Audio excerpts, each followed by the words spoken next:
What's up? Why'd you stop? I was just admiring your beauty. What the fuck?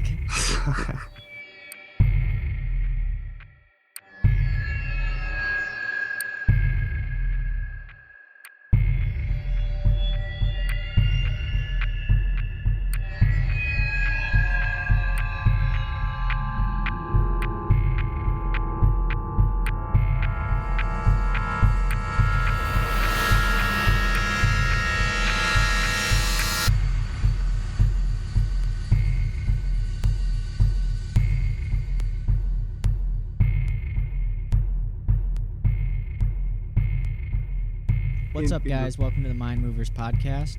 My name is Steve, and I'm one of the hosts. You can find me at youth_thinking on Twitter. And this is Brando. What's up, guys? I hope you guys are ready for episode number 3. I hope you enjoyed all the episodes before this. You can find me on Twitter, mind_of_peace. So let's get started. It's going to be a long one. For those of you who don't know, this is going to be a podcast about mushrooms, and we're bringing on a special guest, but they'll be coming on a little bit later, so be sure to stick around. We are really going to dive deep into the abyssal that is known as mushrooms. And that's what I like to do, dive deep. Okay, so first, I'd like to talk about a book I've been reading, written by Terence McKenna, called True Hallucinations. This book is very interesting. I've never read anything quite like it. His language in the book is like, it's hard to understand because he uses words that really don't even exist. Like, I think he makes some up because a lot of the stuff he's talking about has never really been talked about before. The book's about him and a group of friends, and they go down to La Carrera, which is in Colombia. They search for a shamanic hallucinogen of the Watoto tribe known as Ukihi. When they go down there, they turn out, as far as I've gotten, they haven't really done a lot of DMT experiences, but they've been experimenting with psilocybin mushrooms, and they've been taking one specifically called Stropharia cubensis. The one time they take 19 mushrooms each. Holy fuck. That's a lot. Terence McKenna's brother, Dennis, he goes into a crazy, just a hallucinogenic state where he's hearing sounds, and they're trying this experiment out it's really inconclusive, but a lot of it has a lot of good points behind it, a good theory, but the science behind it is not quite there. But it's definitely an interesting read, so check that out. You been reading anything? Yeah, I read several books, like, on and off. There's a Zen book that I'm reading that relates archery to Zen, or Zen to archery, however you want to look at it. Then That's I'm reading a book about Hinduism, and they're all really small books, which is nice, like 100 pages. I can do that. That's easy. That's Yeah. a nice one. Because I shuffle, so those are two that I've been concentrating on the most. The Zen archery one's really good. I might read that one and then maybe send it out to some followers or something. I don't know. It's really good. I don't remember the name of it, but that's how good it is. I don't remember the name. It's so good that you just skipped the title page and went straight to the book. Pretty much. Yep. But yeah, it's a really good book. It's teaching me a lot, and it's from a different perspective, so that's always good to have in your life, rather than kind of focusing on, I don't know, Western thought and ideas. Kind of pick up an Eastern style book. That's true. Learn about the opposites. So yeah, if you guys want to check out that book, I'm sure I'll be tweeting about it and sending it out to someone soon when I finish it. That's a pretty cool idea. So when you finish your books, you're going to send them all out? Not all of them, but I've been thinking about doing that. Like, when I finish one, send it. I've got a library going in here. I've got, like, stacks of books all over. Really? Yeah, I started doing that, and then I went out and bought wood and built my own bookshelf. Dude, I have this shelf, but it's not like a bookshelf. I don't know. It just doesn't stack well. It's not a good bookshelf. Yeah, mine's got books and some Buddha statues on it and stuff. That's dope. Yeah. All right, all right, guys. In light of this mushroom episode, I'm going to talk about a place that I've never been to, but I hear a lot of cool things, and a lot of mushroom studies are done in this general area. We're going to talk about Olympic National Park, Hmm. and that's over in Washington, the state, not D.C., of course. It was designated by Franklin Roosevelt in 1938 as a national park, over 1 million acres. It runs mostly along the coast, the Pacific coast. It goes 60 miles up, and then it goes inward for maybe 4 or 5 miles. It's got a long history. It's got two rivers. The Ho River is native to the Ho people, Ha people. I don't know how to pronounce it. Hoh. And the Quileute River is native to the Quileute people, and they both lived at the mouth of the river. A lot of the mountains in that general area are topped with ancient glaciers. Mountains reach almost 8,000 feet. Rainforests get an average of 150 inches of rain. That's fucking Jesus insane. Christ. Yeah, that's like constantly taking a shower. Dude, that'd be insane to live in that Turn it area. off. However, with all this moisture, it's a great place for mushrooms. The mushroom species is very diverse and plentiful all year long in that area, which is why a lot of mycologists live and study in that general area.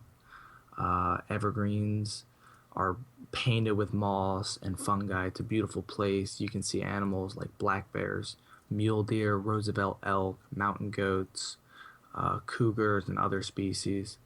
There's a lot of native species like plants that only thrive in that area because of its location.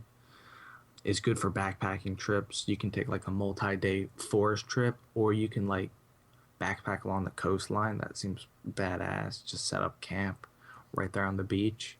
For those of you that don't know what a mycologist, in case someone doesn't know what it It's true. is. Mycologist is someone who studies mushrooms, fungi. Yeah. Mycology is a branch of biology concerned with the study of fungi. Yeah.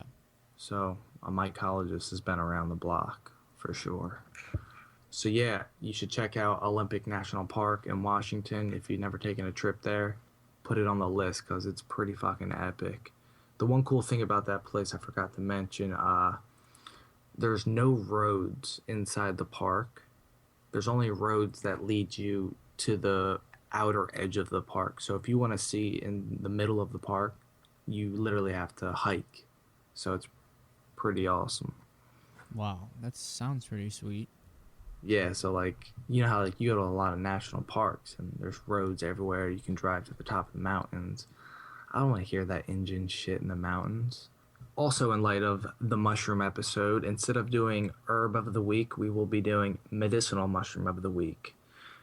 This week's medicinal mushroom is turkey tail. Turkey tail is the most researched medicinal fungi in the world, and they can be found almost anywhere in the world that has forests, of course.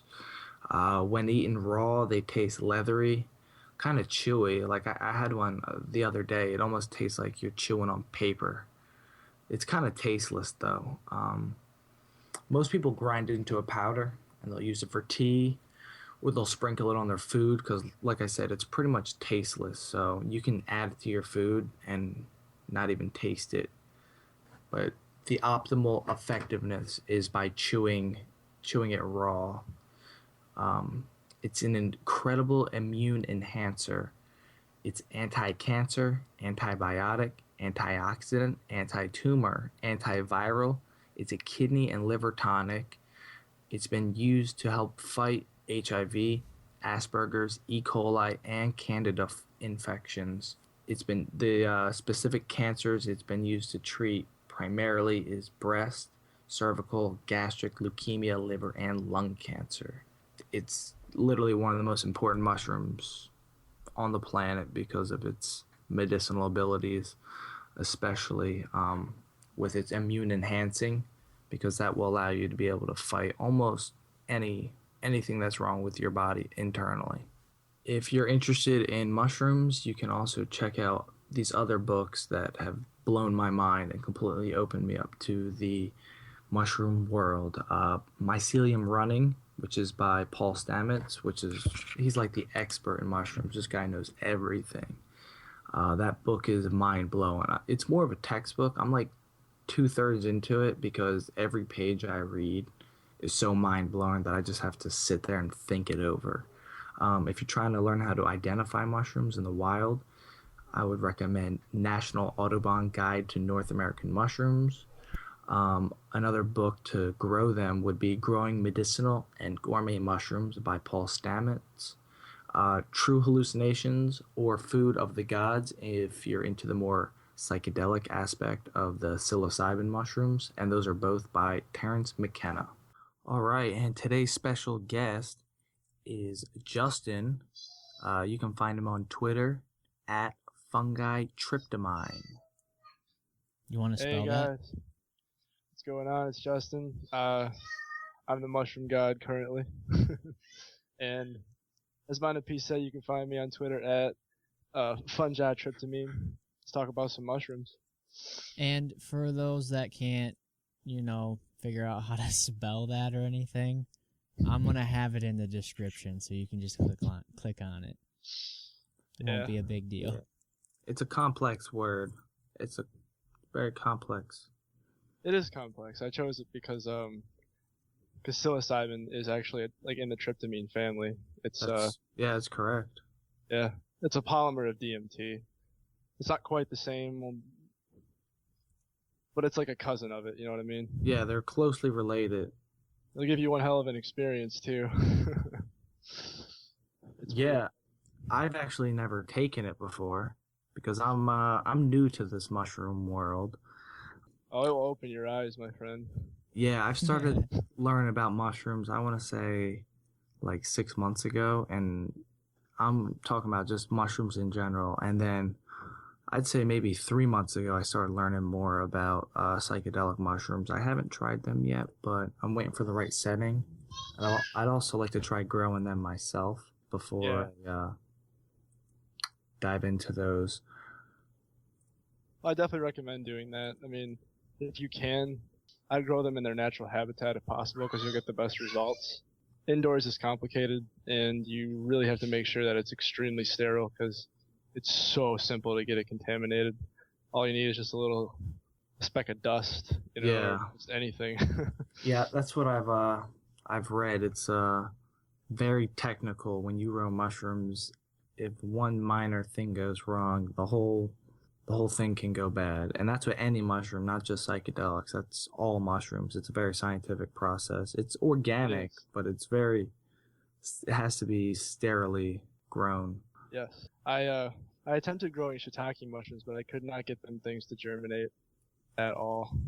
It was really disappointing too, because I had them incubating at the right temperature and everything, and they just did not. The mycelium never popped through. I've read that the best way to do shiitake is you put them on logs. So you get the plugs, or you can even just use grain spawn. You can kind of just cut holes and put it in the grain spawn inside the holes.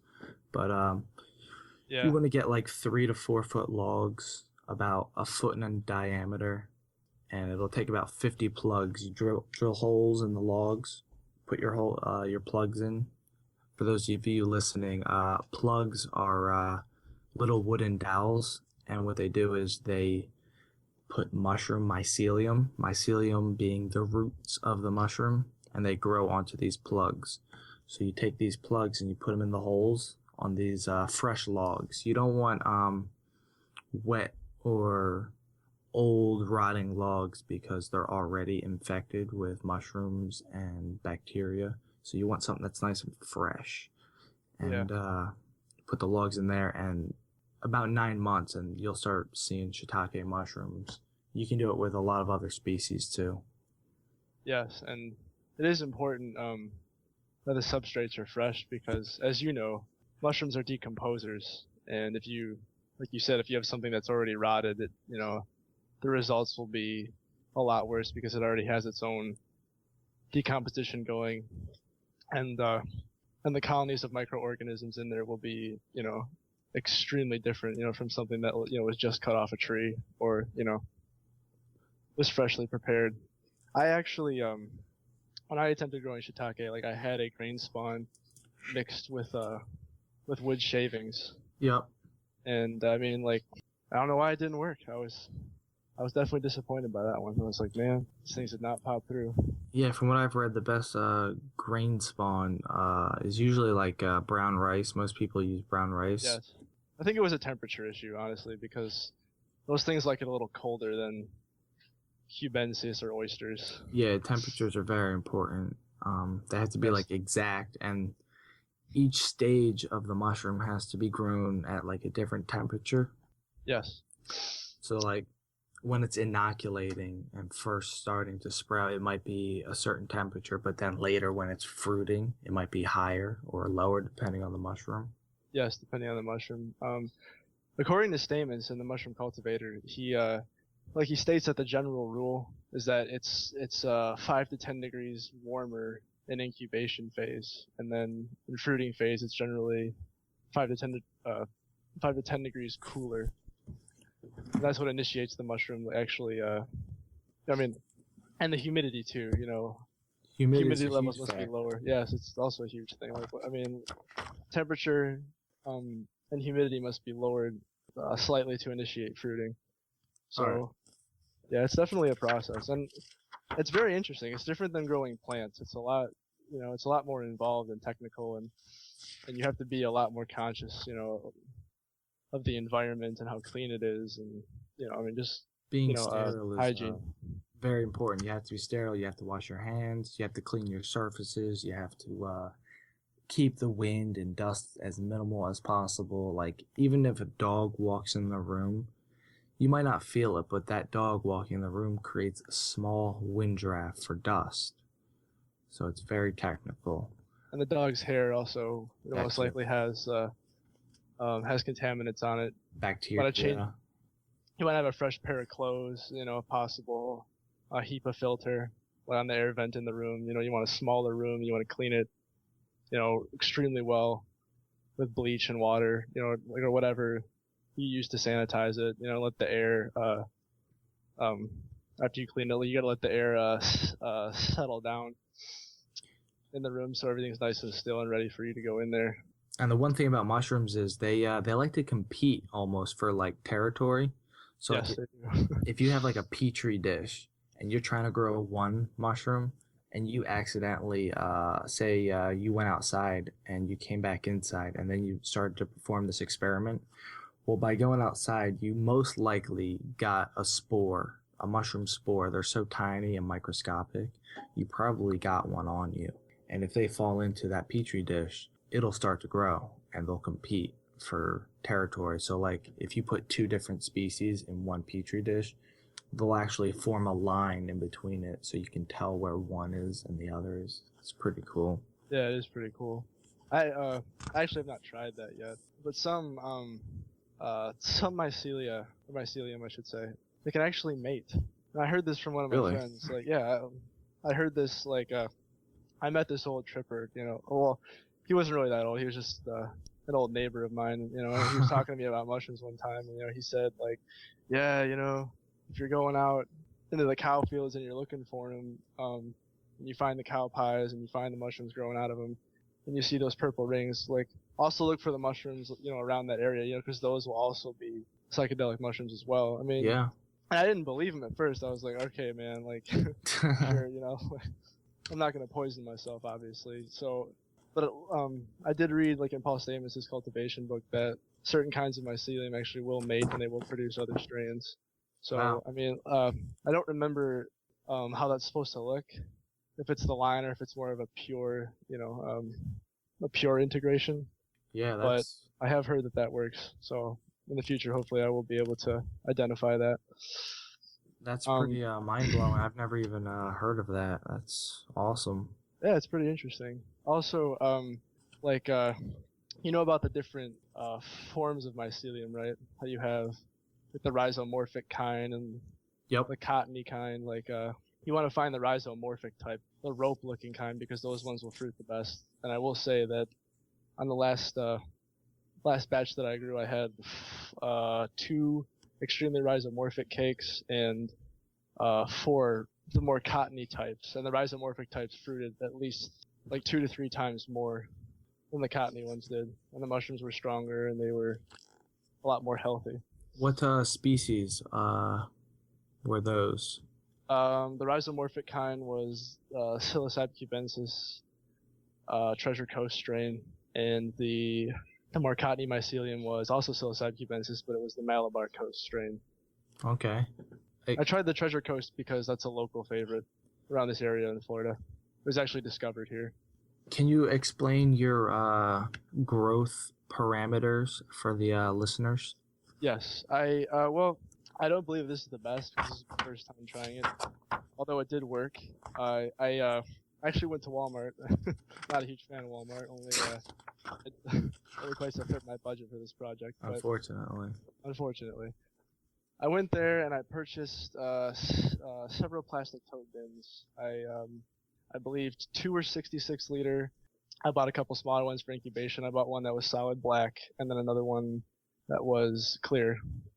I sterilized all of them for inoculation. I actually bought some, you can make your own substrate, but that's pretty complicated, and you have to mix the ingredients up, and then you have to sterilize them in a pressure cooker or a pot with boiling water. I actually bought some pre-formulated ones. They sell them at everythingmushrooms.com, which is an awesome website. So I got those. I cleaned up my inoculation area. I inoculated them. On my wore gloves. I wore a construction mask to keep my breath, from blowing air in their direction. And then I inoculated them. I checked them. I placed them in the black bin, closed it up, and put them inside of the other bin. Then I took one of the 66-gallon containers. I filled it with water. And I put an aquarium heater under that, and I set that to 79 degrees. And that's for humidity, correct? No, it's for heat, actually. Oh, is that for heat? Well, yeah. the water, though, you put that, the heater goes under the water, correct? Yes, of course. It's an aquarium heater. But I didn't do that for humidity, because the humidity is contained in the jars. Okay, that's true. Because you mix the substrate in and it's wet. Yep. And you sterilize it in the boiling water, so it kind of keeps the humidity in there. So then I put that in that container. I heated the water to about 8 to 80 degrees roughly. I stuck a thermometer in the containing bin of the opaque bin. I kept that at about 81 degrees, because the temperature in the jars is roughly 2 to 3 degrees, higher. Yep. And cubensis will incubate, around 86 degrees. It's their ideal temperature. So I kept them in that, checked them once a week. It took about 2 weeks for full colonization, which, is okay. Then after that, I took another 66 liter plastic tote container. I cut a couple of holes on one end. I inserted a couple of air stones into the bottom, hooked them up to an aquarium pump. After that, I took some grow rocks, some hydrocotton grow rocks. I think they're called hydro. I don't remember, hydro something grow rocks. So the grow rocks that you use for hydroponics. Yes, that stuff. Hydroton. They use that for hydroponic systems. Yes. And also aquaponics uses it as well. Those are insanely cool growth methods. Yeah, for sure. Insanely cool. Anyway, so I took some of those and I filled up the tote about halfway. I put some water in there to about a quarter of the way full of the container, so it was about so the water line was about halfway between the top of the grow rocks and the bottom of the container. Turned on the aquarium pump so fresh air would be pumped in through the bottom and there'd be airflow. I mean, obviously it wasn't that strong, but the airflow would come up, to the top, to the holes where I drilled in the top, to keep the air exchange moving. Then after the cakes were fully colonized, I took some perlite and I sterilized it in the oven at 375 degrees. Then I submerged that into some water and humidified it. And I put that underneath, on top of the grow rocks. I don't believe that was necessary, but I did it because I was concerned about humidity and I was having issues with my hydrometer. And so I did that. I took the fully colonized cakes and I placed them on top of the perlite about 3 or 4 inches apart. And then I drilled a couple holes in the top of the lid of the tote, and I put that on top of there. I let it sit.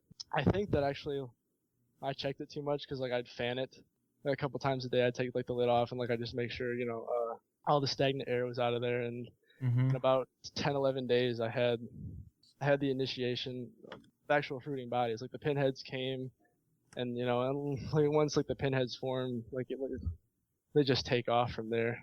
Yeah.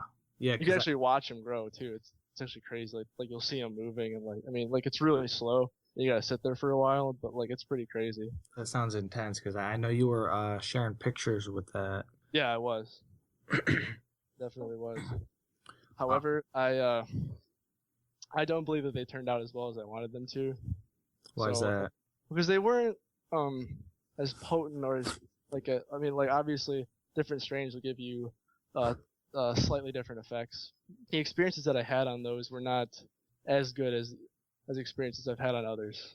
So that's why I want to take the same spores and try a natural grow outside somewhere. What species did you have a better experience on? I'm not sure exactly, because the ones I had received before, I didn't know where they came from or right, the type that they were. Unfortunately, I wish I would have asked, but I couldn't tell you. I know that they were cubensis mushrooms. I just don't know exactly what the strain was.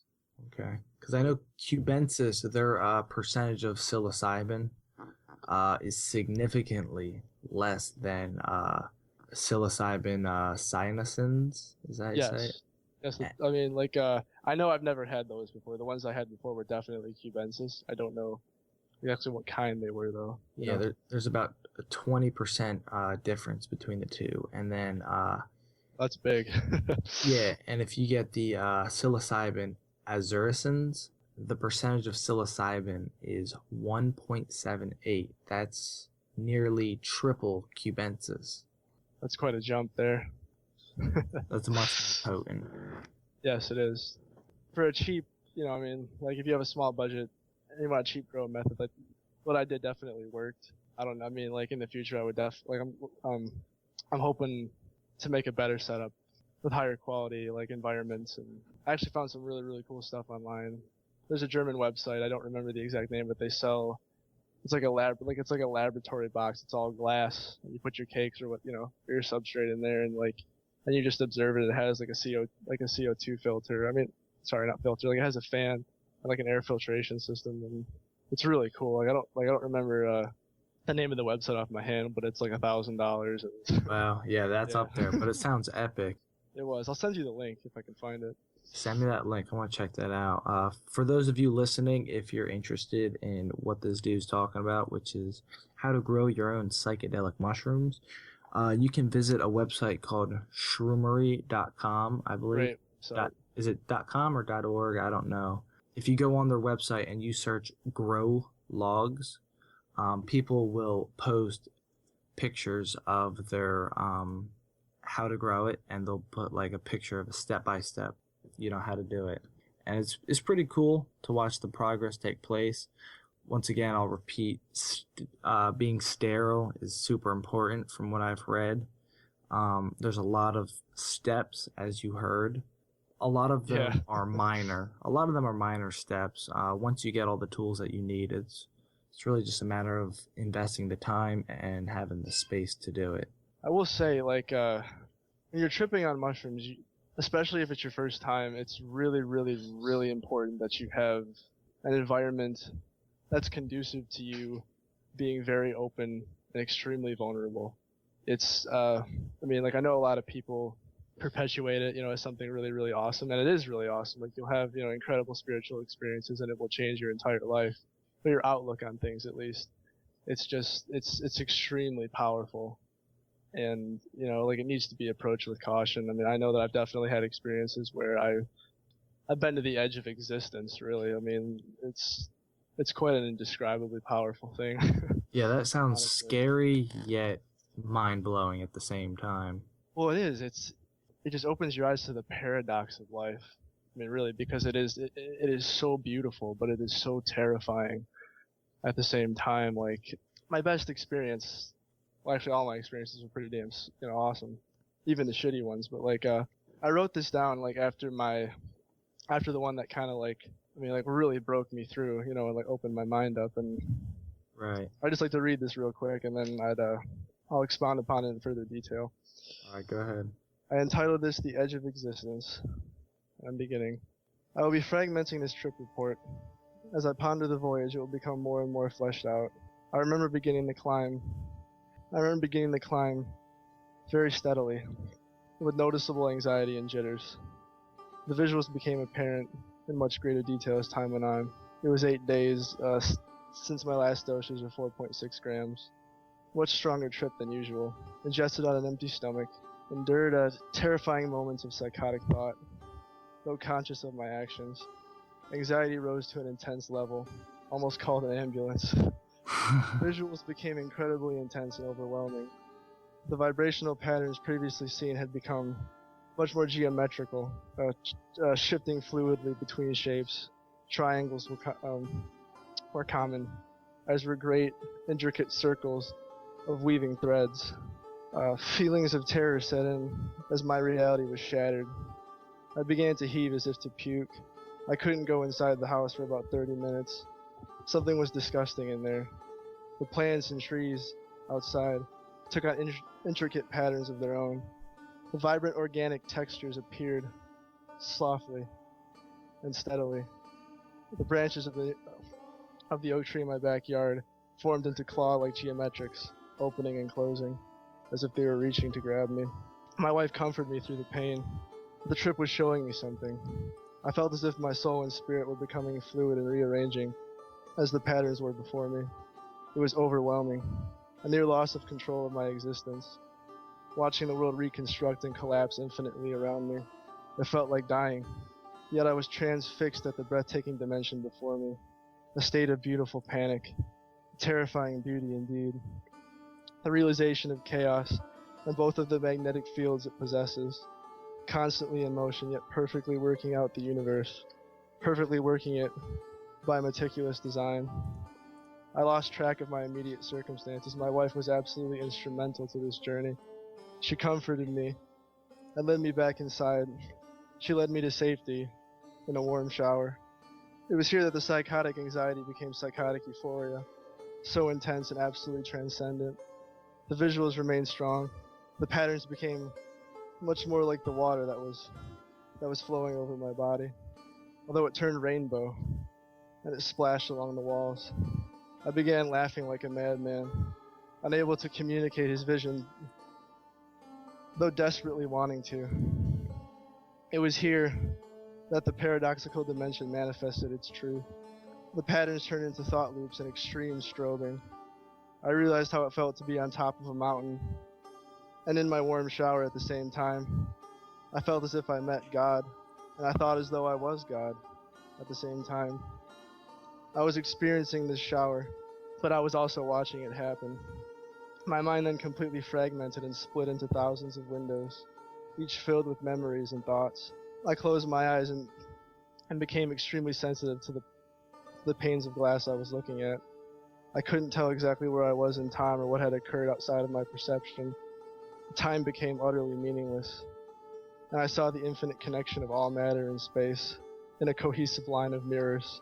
The illusion was incredible. All of my thoughts were quite vivid.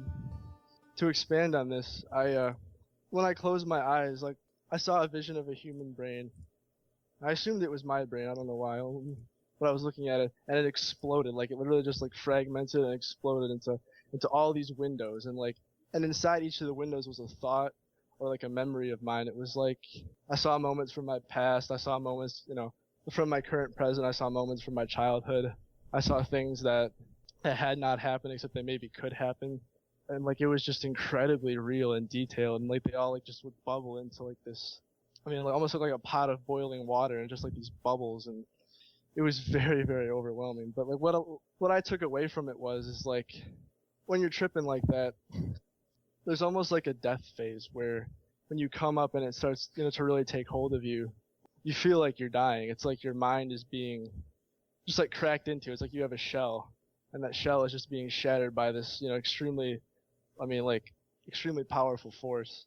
When I was talking to my wife, like, it really sounded exactly how she felt when she was going through labor, because, she said that, when the pains, when they start, like in childbirth, like, it just overtakes you and grips you and like just pulls you down and just, just completely overwhelms you. And then like at the end, when you finally give birth and the baby comes out, like, it switches to like extreme relief and pleasure.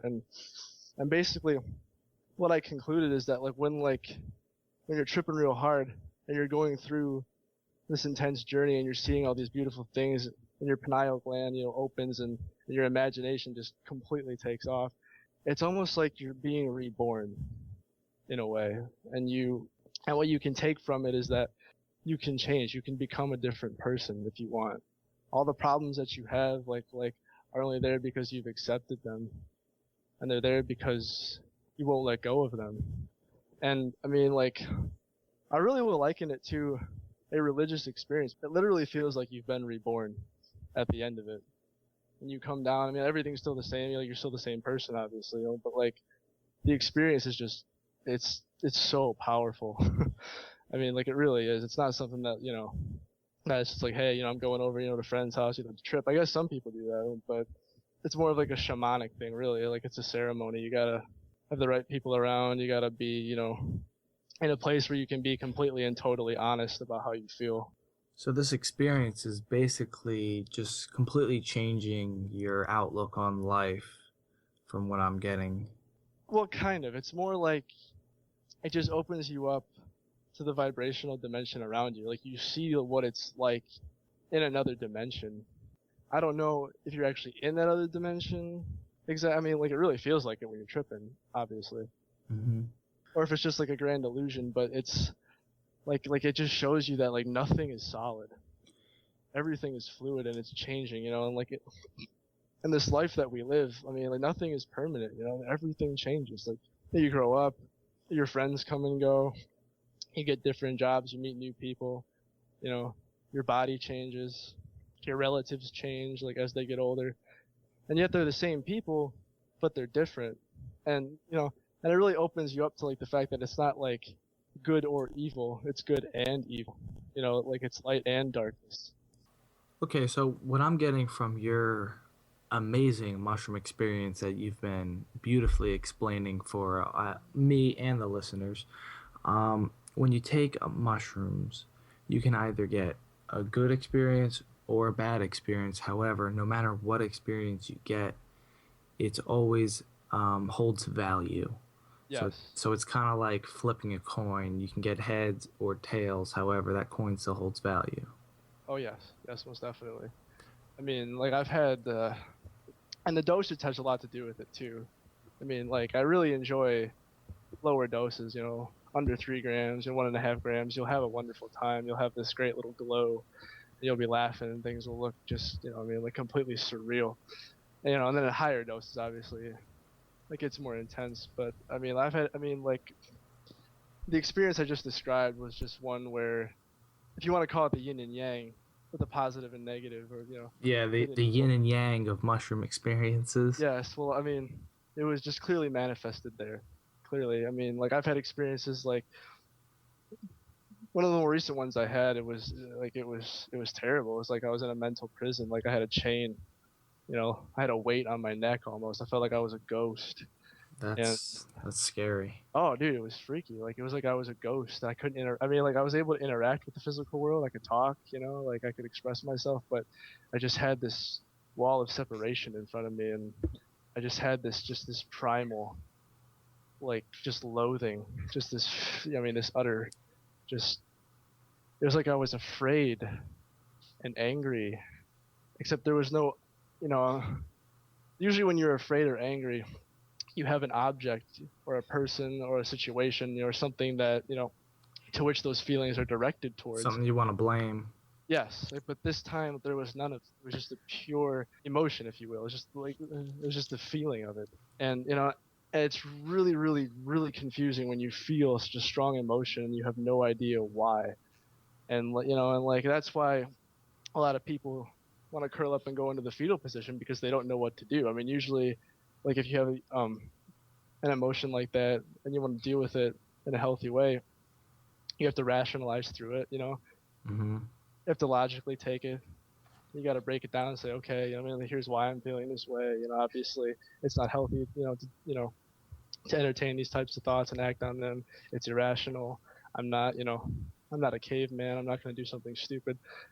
But when you're tripping, it's like, it's so real. It's so real. It's just like it's the realest and the most intense hallucination you'll ever have.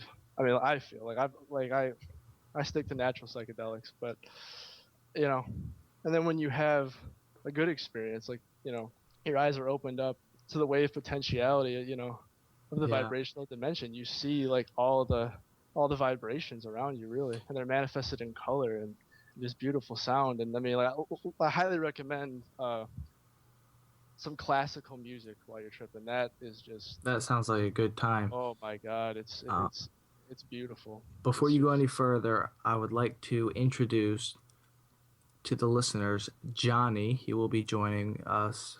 I hope you remember him from podcast number 2. Go ahead, Johnny.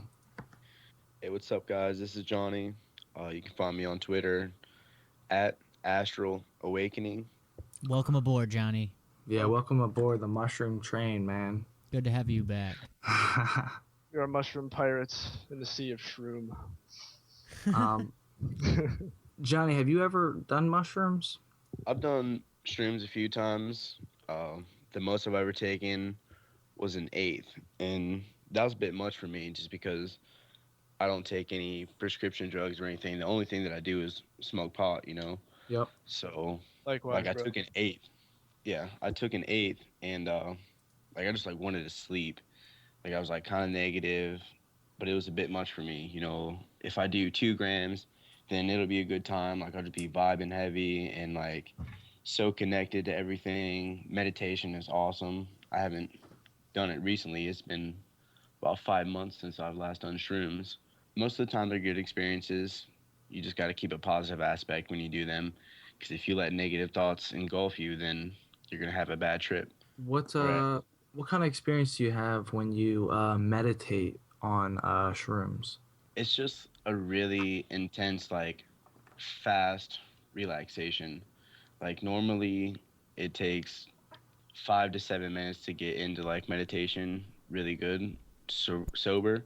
But when you're on shrooms, like, you can just sit there out in the grass, chilling in the sun, and you just feel it almost instantly, just because you're already so euphoric from the shrooms, and then you're just embracing all of that energy that's given to you from nature. So Yeah, like, because they take you like right inside of your own mind. Like Johnny's saying, like when you're tripping, like the first thing you'll notice is you'll start to kind of retreat back into your head. And when you close your eyes, especially, like it's almost like you're looking at something else. Like there's another dimension right there behind your eyelids, and you see patterns and I mean just like all sorts of fract. I remember one time like I saw like a chessboard, and the chess pieces were like these. With the standard chess pieces, but like they had a skin on them. It was like and it would switch from like a scaly skin to a furry skin, and sometimes they'd grow arms, and the arms would project out, and then they'd come back, kind of merge, merge in with the body, and like they'd grow smaller and taller, and the board, sometimes would be a square, and then it would flip over, to like a diamond shape and flip back, and you just see some really really crazy shit. It's just like you're dreaming, except like it's lucid, and you know it. And and it's there, and it's just ever present. that is really intense. It's amazing. I just gotta tell you, it's one of those things that will honestly blow your mind. It seems to me that the connection between mushrooms, psychedelic mushrooms, of course, and meditation, it's more so like meditation is basically the same thing as mushrooms almost, depending on how often you meditate and how experienced you are. And then you can use mushrooms more so as a tool to kind of increase your meditation speed and other things of that nature. Well, yes, it's. I mean, I'm not a big meditator. I've only meditated probably twice in my life, and something I definitely would definitely would like to improve upon. But when I did meditate, I definitely had the familiar sensation of kind of going back into my mind, just kind of like that flip, just like right behind your eyes, and you're just kind of in that dimension Right. inside your head. And like that's definitely, I mean, that's definitely what happens on shrooms. Like you go back and you can kind of know, okay, like I'm in my own space now. It's extremely interesting. And when you combine them with cannabis, like that'll definitely, I mean, it'll magnify it. Definitely, it'll make it a lot stronger. It'll blast you off into another dimension or in between dimensions, right? It'll definitely intensify what you're seeing and the feelings. Yes, it will. I had this one experience. I wouldn't necessarily call it psychedelic experience, but it was definitely very strange. I was getting tattooed right on my back, and I've kind of have my head down, and I'm chanting in my head silently. I'm chanting just a simple rum, rum, and I'm just chanting that over and over, kind of to help ease the pain. At one point, I just no longer feel the pain, and like I'm kind of just losing like almost like you're about to fall asleep. I felt like the vibrations with the tattoo needle directly on my spine. I just started to get an intense visuals of like myself just like running through an African savannah, and there's like dude, there's like animals everywhere, and there's Dude, like that's awesome. there's like lightning storms coming down, and it was insane. This went on for almost 30 minutes to an hour, because I remember him starting on my back, and he started in the center, which was on my spine. And That had to have felt righteous. yeah, but by the time he got off my spine, it took like about an hour, maybe 45 minutes. And I really didn't even remember the time passing. It felt like 5 minutes. But Yep. I look at the time, I'm like, dude, how long have you been working on this so far? He's like, about an hour. I was like, holy shit. What the fuck? Where the hell dude. was I? Correct me if I'm wrong, Johnny, but when you meditate, and the experience that Brando was just describing, I mean, it really is the opening of your imagination, the balancing like of your mind. And I mean, like, and I guess like that, like I'm not an expert again, but I mean, like, would you call that tapping into the infinite? You could through meditation if you do it enough. It's more of balancing your energy. It also greatly enhances your aura, because Right. if you don't meditate, then it'll just be broken up. Whereas when you do meditate, it'll be more full and vibrant. But like you guys were saying, talking about tools with the mushrooms, I did want to mention that for those of you who do meditate and don't want to use drugs, you do not need psychedelics in order to reach your goals. Of course. Dr. Stephen Greer, he's a master meditator. He's an astral projector. He's a very intelligent man. He's never tried psychedelics to get to where he's been. So just keep an open mind. You don't have to succumb to the drugs just because you can't reach your goal. I'm actually glad you brought that up, because like the mushroom really is a gateway. It's a door. It's it's a tool. To begin on your journey with your imagination. It's it's not the end all. Like, I mean, honestly, for me, it was the beginning of me realizing the power of my own mind and the patterns of my behavior. I mean, because like as Pneumatic Express often tweets about, they produce new brain cells within you, and I mean, like it's it's more or less just like a kick in the ass. Like, okay, like you need to look at what you're doing with your life. You need to look at the patterns of your behavior, what you're doing to other people. Like just how you're living your life in general. And I mean, it's not easy to change your behavior, obviously, if you have really deep neural pathways in there. But I mean, like you're right. Like you don't have to use drugs in order to unlock the potential of your mind. It's just they're tools. They're not, I mean, necessarily something that you should commit to wholly or do all the time. I mean, like mushrooms especially. Like you'll find that if you do them too much, they definitely will not give you like the same amount of value as if you space them out and balance your experiences. You know what I Yeah, mean? too much of anything is a bad thing. That's Yes, for it's all sure. about balance. It's all about balance. And I mean, too, like a lot of people. I mean, you know, and I grew up this way. I mean, I grew up in an extremely hardcore conservative Christian household. It was very challenging at times for me. I'm noticing that, you know, in our society that we have people, you know, who think with too much of either the right side of their brain or the left side of their brain. Like there's not, you know, a common balance between, you know, the logical and the intuitive, or the, you know, or like the masculine and the feminine. It's everyone wants to go to the extreme. It's like, yeah, I mean, like you know, I smoke weed, you know, every couple hours, you know, like I get drunk like every day or every weekend, you know, I'm just, I mean, like, you know, like it's just, there has to be a balance of behavior. Like, you know, I mean, that's how like anybody achieves anything. I mean, obviously, like if you have a passion, be passionate about it, but I mean, you know, you have to balance your life in order, you know, to reach those goals, as you were saying. And I mean, I believe meditation, like you said, is a really, really good thing to do. Yin yang.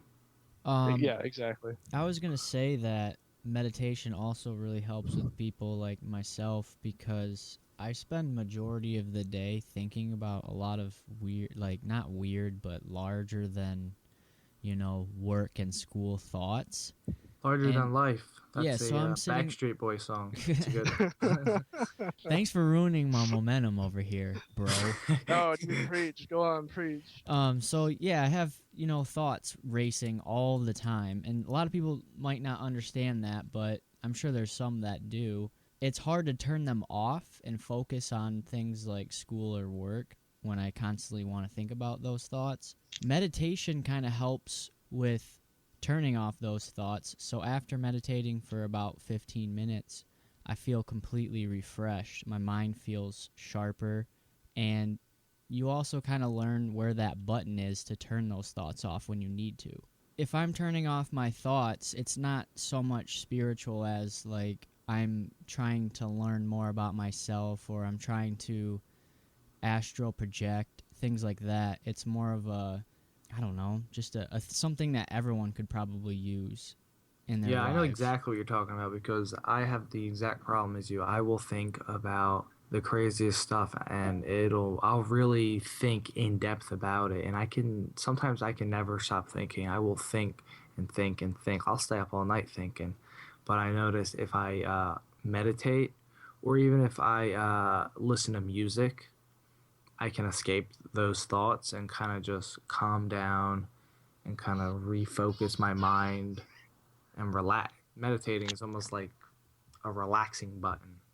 Yeah, it's all right. So Mushroom God was saying like how you need balance in your life. Well, a lot of people say they need to hang out with friends or need to, you know, hang out with family, and I think that's important also. But if that's all you're doing, your yin yang isn't balanced. So meditation for 30 minutes a day is, in my opinion, something that everyone should probably try because it's going to balance out most of your hectic day, which involves tons of thinking.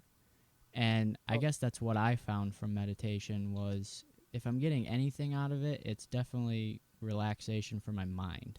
I wanted to like ask you, Brando, like when you're reading a book and you're sitting there, you know, Yep.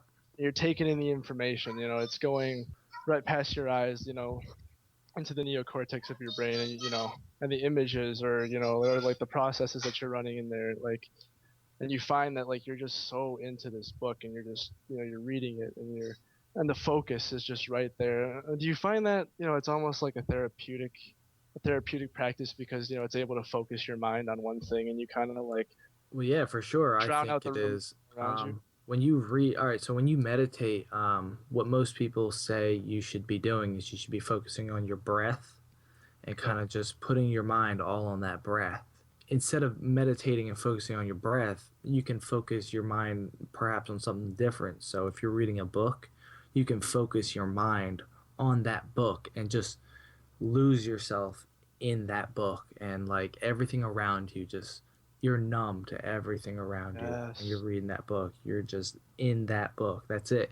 And I've had that with a lot of different things. Even when I'm looking at my microscope, I will find myself staring inside the I think it's an oculus or whatever, the eyepiece, and I will lose myself in that little circle, just Yes. staring at the imagery, and everything around me just goes silent, and I'm lost. And the same thing happens with music. You kind of just focus your mind on that music, and you hear every single beat. You hear nothing around you. You hear nothing, not a sound, but you hear every single beat in that song all at Yeah. once. And that's what meditation is for me. It's kind of like just picking one thing, just focusing on it, and just letting go of everything around you. That's what Yeah. meditation is for me.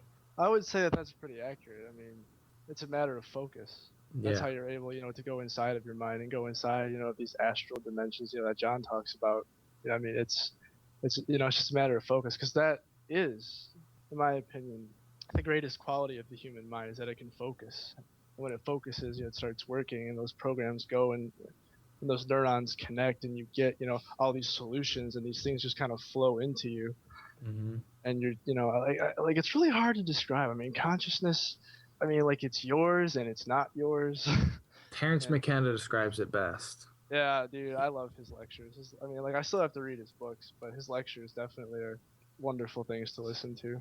The thing about consciousness is we don't fully understand it, and we can't exactly understand other people's consciousness. So it's really hard to describe it using the English language. The English language doesn't even come close to describing what the consciousness is. There's not a word for consciousness. Consciousness doesn't even describe your consciousness because it's so in Yeah. depth, just beyond anything human or physical. Oh yes, it's transcendent. I mean, I would say though, a lot of modern English has lost what the language used to be when it was derived from Latin. Because Old English, if you read, Old English, I mean, and honestly, I would highly recommend reading like the original 1611 King James Bible if you could find it. Because I mean, like, I'm not encouraging any sort of religion, but just the words, and just like, I mean, any Old English or Old Latin text, when, like, if Yep. you read words like that, they just, I mean, it really blows you away. I mean, just like how things like are spelled out. The study of language and words is really something that, well, I mean, all the people that follow us, and us included, need to, really delve into, because, I mean, that's how people are really controlled, is through their words. Because when you limit the meaning of words, or the amount of words, or the ability of people, like to describe their thoughts and feelings, like, you really can manipulate those people. Because I mean, like, you think in words and you think in pictures, but like, without the ability to describe the pictures in your mind, it's easy for someone, to tell you what those pictures mean and tell you what those pictures are. Or to You tell know, you that those pictures don't exist. yes, don't exist, or that, I mean, or that you're weak, that you're powerless, that you need to do exactly what I tell you to do. Yep. And and that is just one thing that, like, I mean, I'm really delving into myself, like, in my personal life. Is just, I mean, the meaning of words is just, I mean, it's paramount to freedom. Yep. It really is. So back in the ancient times, they used to be very involved with a specific mushroom known as the Amanita or the fly agaric. And you can see it all over. It's the typical red mushroom with the white dots. You see it, like, if you go in your emojis and your type comment, that's what the mushroom is. Or if you see into Christmas ornament mushroom, it's that one. You can see it on Mario or all kinds of other things. But the cool thing is, actually, this is the strange thing I'm going to tell you. The one way that they used to take Amanita mushrooms is that one person would eat them, right? And then that person who ate it would pee into a cup. And the thing about the Amanita is it's psychedelic yet poisonous at the same time. When they drank it, or sorry, when they ate it, they would also drink their own piss. And then after they ate it, they would pee into a cup, and the other people around them could drink those cups, and they would be psychoactive. I think that's really strange. How do you feel about that, Johnny? That's pretty fascinating, actually. I haven't heard of that, and that's really, wow, kind of mind blowing. Would you try that? Correction, Oh, mind moving. Mind moving. I'm not sure if I'm gonna drink some piss, man, but I've always wanted to try Amanitas just because they're known as the fruit of life. They're known as lucky. A master shaman uses them for visionary consciousness obtained through a medium of tarot to see into the future. So if you can see into the future, then that's something that would be definitely down for. Right. Uh, it's like the food of the gods. It's an incredible physical energizer and stimulant. It's an antidepressant, a suppressant of fear, anxiety, and pain known to man. When you take the amanitas, you don't want to take carbonated beverages because it causes the ibotanic acid to react. Ibotanic acid causes a brain lesion. What that is an abnormality in the tissue of an organism. If you have an abnormality in your brain, that's not something that you want. So stay away from those carbonated beverages, pop, beer. It's highly neurotoxic when injected into rats and mice, ibotanic acid. So you want to be really careful with that. The Amanitas go way, way, way back. I mean, you said Mario Brothers, it pops up on that. There's that mushroom that you eat and you get fucking huge and you can go and destroy shit and break more stuff. Yeah. According to John Marco Allegro, it sparked Christianity. I've heard that in other places as well. Like the Buddhists, they ate the Amanitas, and the Christians came, took that idea. That's how they sparked Christianity. The fruit of life. Who was that Adam. you mentioned? John Marco Allegro. He's the one who studied the Dead Sea Scrolls, right? Yeah, that's him. That's where it originated from, Yeah. the Christianity quote. I believe But you his can book is Sacred Mushrooms and the Cross. Yep, that's the one written in like the 70s. I think he wrote that. But I mean, like, while we're on the subject of religion, I highly recommend reading religious texts, like all religious texts, because I find that they're often describing the same thing, just in a different way. I mean, like it's an allegory. Like a lot of them are allegories, for consciousness and the Yep. brain. Like you have the Trinity, right? The Father, Son, and the Holy Ghost. Well, I mean, like you have the Father, which represents the neocortex of your brain, the intellectual side, I mean, like the place where your thoughts really originate from, your reason and intuition, if you will. And then you have the Holy Spirit, which represents the limbic system, your emotions, where like you get, just where the emotions, are released, and housed in the brain. And then like when those two, when they merge together, the neocortex and, and the limbic, or, the Father and the Holy Spirit, they produce the Son, which is the R complex of your brain, the reptilian brain. Yep. That controls, I mean, all your movements and, and your base desires, I mean, like the fight or flight of your body, and like in religious texts, you have that trinity that comes together, the thoughts and emotions manifest the actions. And I mean, like, and it's just amazing because like when like you read, these books and like you think about it and interpret it like in an allegorical sense, like it definitely it becomes apparent, I mean, they describe, I mean, like the psychology of people very, very well. If you read like a biblical text from the aspect of someone who's experienced psychedelics, and you interpreted, I would say, fictional stories in the Bible as psychedelic experiences, you start to realize that maybe what they were writing about was just a visualization that they had, not exactly a physical thing, like Noah's Ark. Noah's Ark, there's no way in hell that's a real story. However, In hell, yeah, but if you are on psychedelics, that story is very real. That's a very real possibility. Or if Or the you're, Book of Revelation too. Like if you read that, that is one trippy book. yep, Just, I mean, it's extremely vivid too. I mean, like a person we should get on this podcast is at DMT, DMTEA. He knows a lot about this kind of stuff, yep. the religious aspects of psychedelics, and he's a very interesting person. I really like him. He's a very, very, very interesting dude. I really like him.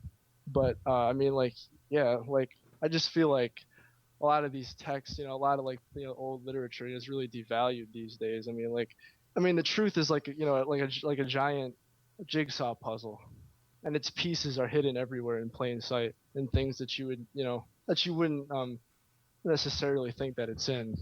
So there's always a piece of it somewhere, even like if it's in the most seemingly ridiculous things.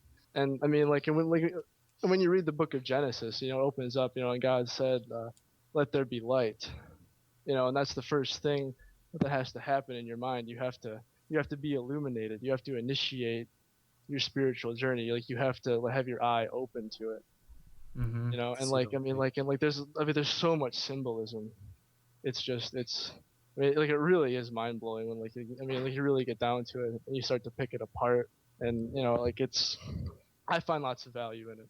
Perhaps religion is far too physicalized, you could say, whereas a lot of it should be more mental. Oh yes, it's definitely a weapon. It's Yeah. been used, to do people and to do. As the great philosopher Voltaire said, if we believe absurdities, we will surely commit atrocities. Yep. And they got people believing all sorts of things, to go and start wars and kill and slaughter innocent women and children. All over the place for what? Really, why are we doing these things? Why are we invading a country where most people live in shacks, and why are we ransacking their homes with M16s and tanks and bombs, and why in the 40s, in the early part of last century where or we just destroyed Europe. What? Why? If we could just give What was everyone the a point? mushroom, perhaps everyone's perspective would change on that. Johnny, is there anything else you wanted to say about the fascinating Amanita mushroom? You can find them around pine, spruce, fir, birch, and cedar trees, among many others, I'm sure. Usually around high elevation where there's drainage. Some people say that the pine trees that we use for Christmas, we bring them in our houses because the amanitas are found uh, under coniferous trees around the time of winter solstice, which would be the 22nd through the 25th, I believe. Wow. Not too sure on that one. So they're pretty in depth. They're like everywhere, uh, red and white. There's yellow ones too, I believe. You sent me a Yep. picture of those before. Yep, I've seen the gold ones. I've seen across the street from my house under a row of pines, there's like just a field of yellow amanitas, or maybe more so gold than anything. I like how you bring up the Christmas thing, because if you look at most Christmas balls and like decorations for the trees, they're mostly red, white, and like gold. And if you look at the Amanita is mostly red, gold with white spots. Yeah. And it's just like everything's red and white. Santa Claus is red and white. They were used in the Jesus era. They're just everywhere, man. Yeah, when I flew out to Colorado, me and my friend, we climbed a mountain. I don't know what the name of the mountain was. It was we went during the floods, so we couldn't get to any of the bigger mountains, but we just climbed a smaller, call it a foothill. It was pretty steep though, and we went off trail and we saw a lot of red and white amanitas. They were all over the place, and of course the whole forest is Christmas tree type trees. They're all evergreens, and you could totally see how that can link it to Christmas. You should start getting those and selling them, man. You could be the Mario Mushroom. It could be your dope name or something. Yeah, man. Start growing some amanitas. I've never even thought of that actually. I know there's one place in I think like Washington I saw online and they grow them. Well, actually no. You know what? No, that place didn't grow them. I thought they grew them, but they actually go out and pick them. They go out and they forage them. I've heard that you can't grow those, actually. I could be wrong though. You could, but I don't. It must be very complex. Because the thing about mushrooms is some are easier to grow than others because Indeed. some mushrooms favor one. They need one condition to grow. However, some mushrooms need two conditions, and then some other mushrooms need perhaps 3 things to grow. So like to get one certain mushroom to grow, you might have to grow 3 different species of mushrooms in order to create the environment that that mushroom needs to grow. That could also be why the Amanita is so difficult to grow. Yeah, I mean, I don't know if you remember, but back a few months ago when I found that boletus, and you and I were tweeting back with that Rob Loves Beard, and I actually asked him, like, if I took a spore print of this mushroom, would it be possible to grow it? And he said no. I mean, that they require a certain environment with certain types of microorganisms, and certain plants and trees around there in order for them to fruit. Otherwise, the sperm, like in the mycelium, won't even initiate growth. So yeah, I mean, like you're definitely right about that. Yeah, they definitely they need the right settings. I had a question What do you got? for either of you, or all 3 of you maybe. If someone wanted to grow their own mushrooms for nutritional purposes, what would be the most nutritious mushroom to grow? But Okay. keep in mind, This is all Brando. I got you on this. Yeah, he's got you. but also what would be kind of the easiest to grow? Okay, so I would recommend the reishi mushroom. For those of you that don't know what the reishi mushroom is. He's over there like, let me check my notes real quick. I got all kinds of info on the reishi. The reishi mushroom is actually really important, and it dates back thousands of years ago to ancient China. They would use these reishi mushrooms, also known as the mushroom of immortality. It's known as reishi in Japan, and in China it's known as ling zai, I believe, or I don't know. I don't speak Chinese, but that's how you pronounce it. They're red and white, and they are shelf mushrooms. But they also, well, I guess they're not necessarily shelf mushrooms because they do have a stem, but they grow as if they are shelf mushrooms. They have like the stem's not in the center, it's off to one side, and they're packed with nutrition.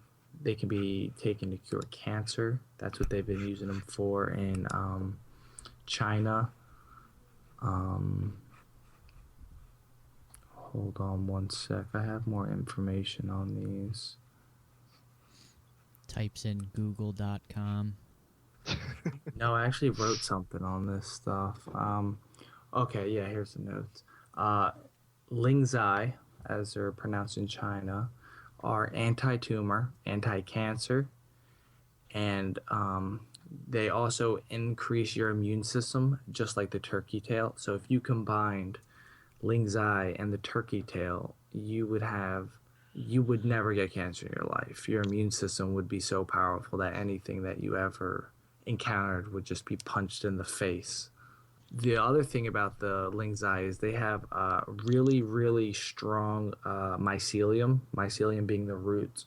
So what a lot of people do is they grow these, and they'll grow the mycelium, and they'll dry the mycelium out, and it turns harder than concrete, and you can use it to build things. But Wow, that's incredible. yeah, but back to the medicinal part of them.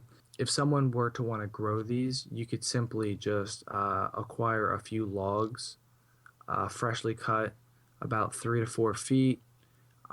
Easiest way is to go online and you can order reishi plugs, and you just drill holes in the logs, put the plugs in, and give it about 9 months. So if you do this in spring, by the time next spring comes, or even late in the fall, you'll see them growing, and eventually they'll take over that log, and they'll produce mushrooms for 4 to 5 years. I actually checked out shroomery.org, and they had a guy who did the PF Tech with reishi mycelium, and he actually got a fruit. I don't know if it was just like a flower substrate or if he mixed in wood shavings, but I mean, it wasn't anything as grand as the wood plugs or the ones I've seen pictures where they actually have the farms of reishis. But like it was definitely a significant thing. I thought anyway, because I always heard that those were very difficult to grow like in any other way except using like the traditional the traditional method of using logs. well, the reishi, they can be grown a number of ways. I've seen in Japan, or maybe it was China. In these countries, they have massive mushroom farms, and they Yes. mostly grow reishi mushrooms. What they'll do is they'll get plastic bags, and they'll fill it with a mixture of sawdust and wheat straw, Yeah. and they'll they'll pasteurize that, clean it off, pack it in there, and they'll mix it with the reishi grain, and they grow it like that. And I've seen it where they stack it into a giant wall, or Yes. I've seen other farms where they have massive walls of giant logs, and they inoculate them like that, and they create these ginormous forests where they like irrigate the giant logs and keep them wet. It's really intense how they farm them now. They surely are an incredible mushroom. I believe I saw that actually on a YouTube video that I was watching about those, and they get pretty big. Yeah. Those fruiting bodies, they're huge. Well, I went camp or hiking the other day, and I'm following up this stream, and I look over, and I'm like, holy shit, there's a big ass fucking mushroom over there. So I'm like, call my girlfriend. I'm like, look, we got to get to the other side of this creek. So we daringly crossed this slippery log covered in snow, but we did it. We walked across it. We got to the other side, and we got to these mushrooms, and they were reishi mushrooms. I'm not sure if they were. The scientific name for them is Ganoderma lucidium, but there's also another variety. I believe they have similar medicinal properties. They're called Ganoderma tsugai. I'm not sure which one it was, but I know that they were huge, and there was at least, I want to say, 8 of them on this tree that had been dead, and they were huge. The one side, there was 2 growing together, and they were each well over 7 inches. I'd never seen them so huge. Wow. Yeah. That is quite huge. Back to the mycelium of those. It's really interesting how the mycelium of the reishi mushroom can get so hard that it's stronger than concrete when it dries. So like I've been thinking of all these different ways that it could be applied. I know there's a company in New York. I think they're called Ecovative, and they're starting to experiment with that. I know that they're starting to replace styrofoam by producing mycelium styrofoam. So what they'll do is they'll get molds, and they'll fill it with straw, and I'm guessing straw is their substrate, and they'll fill it with reishi spores, and it'll grow there. And they have conditions where they can grow the mycelium to fill up these molds within a couple days, I believe. Wow, that's Yeah, awesome. and you can form it into any shape as long as it's filled up with the substrate.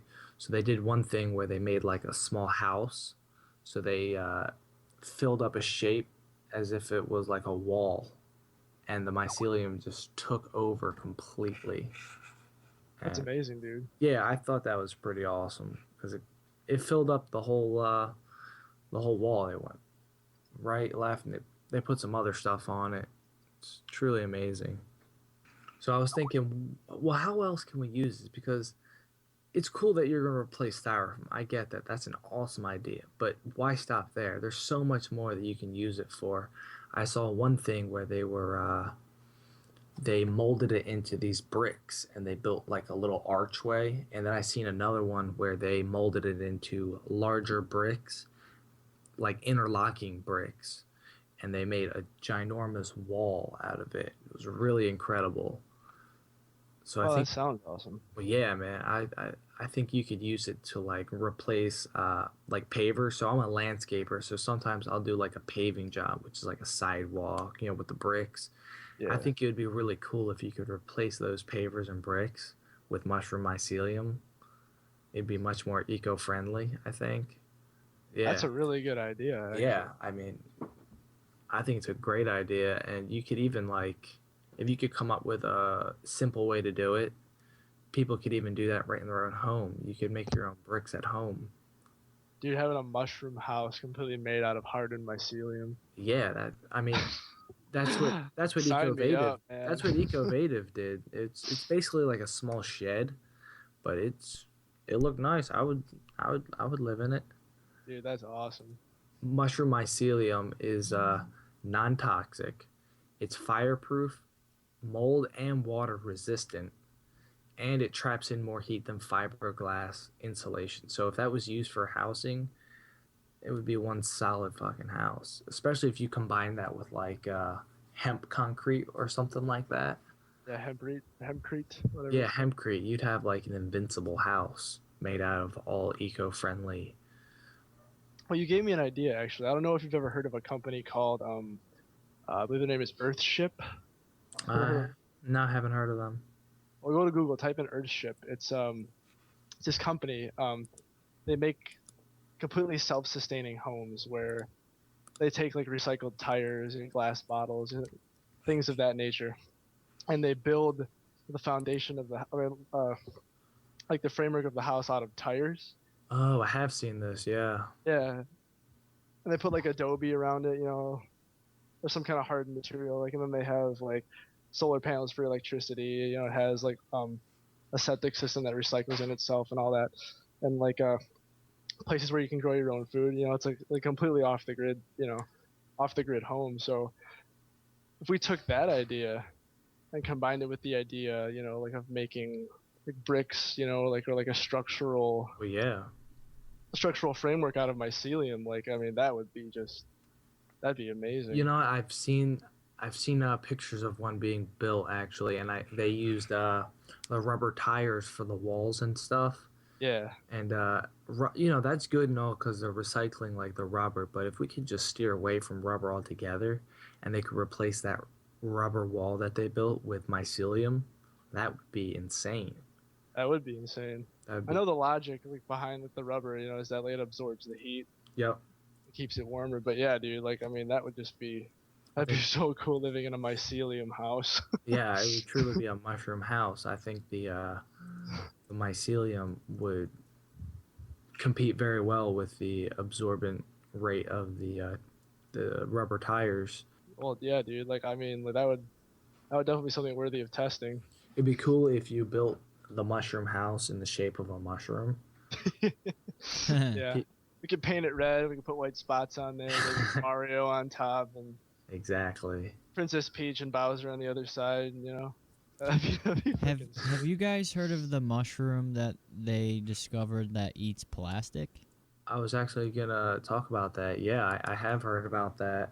Let's talk about it.